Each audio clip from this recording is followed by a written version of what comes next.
Itong sugat ko po ito ang dahilan nito mula nung nakaapak ako na bubog sa loob ng bahay namin na hindi ko namalayan. Kaya takbo ako ng ospital ngayon kasi minsan sinisinat ko ako. Yung araw na yon, yung doktor inalis yung mga nana sa tabi. Nung bumalik ng 4 na araw, ang sabi sa akin ay putol na kaagad. Yun, nabigla ako, payak-iyak nga ako. Sabi ko, Dok, ayaw kong papuputulon yung paa ko. Mahirap ang walang paa, sabi ko. Kinabukasan, Merkulis na, yun ang araw na pagputol ng paa ko. Sabi ko, Dok, ayaw kong magpaputol, ilabas mo ako rito.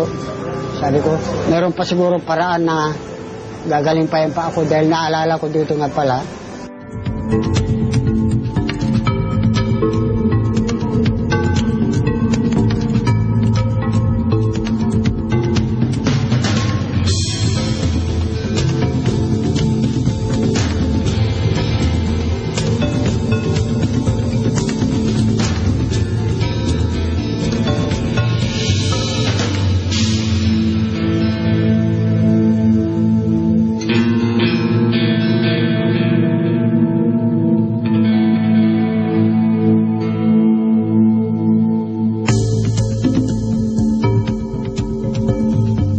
Poy, 30 days na ho ngayon.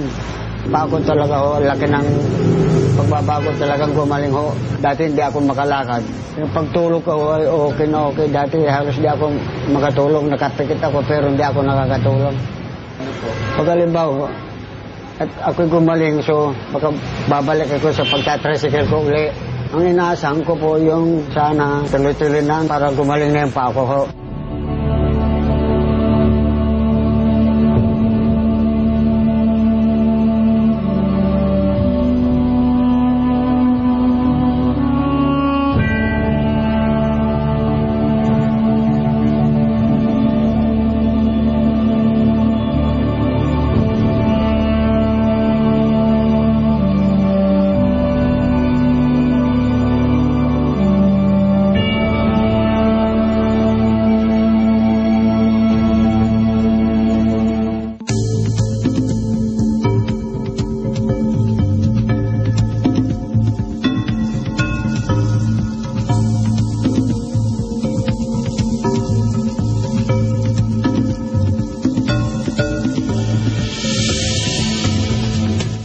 Days na naman ako ngayon na gumagamit ng herbal. Malaking tulong ho sa akin. Lahat ng naramdaman ko, lumakas na ho ako sa 60 days. Pati ang blood sugar ko ay bumaba no, naging normal ho. Sa ngayon ho, pwede na akong kumilos na mag-isa. Dati hindi ako magatayo kung wala akong kasama. Dati hindi ako pwedeng maligo mag-isa. Pwede na rin ako sumama sa ballroom.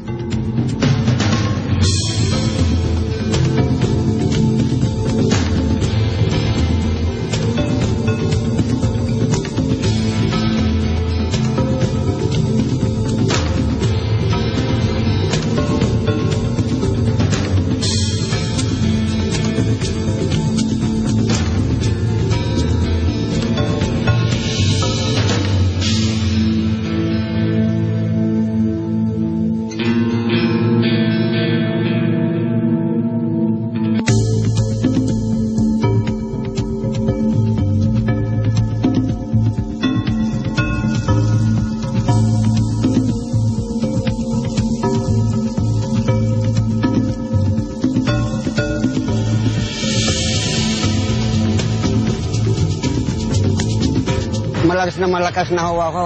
Dati ho, nanghihina ang mga katawan ko. Sa pagkain ko po, kung maaari, yung 2 plato, kulang pa ho. Kaso masama raw sa diabetes kaya diet. Sige, kako, okay lang. Basta gusto ko mabuhay, kako. Dati ang taas ng blood sugar ko, 441. Ngayon ho, ay naging normal na ho. Sa ngayon, kayang-kaya ko nang mag-jogging uli. Dati, wala talaga. Sa ngayon ho, dahil sa herbal na to, palagay ko kaya ko na siguro mamasada ho.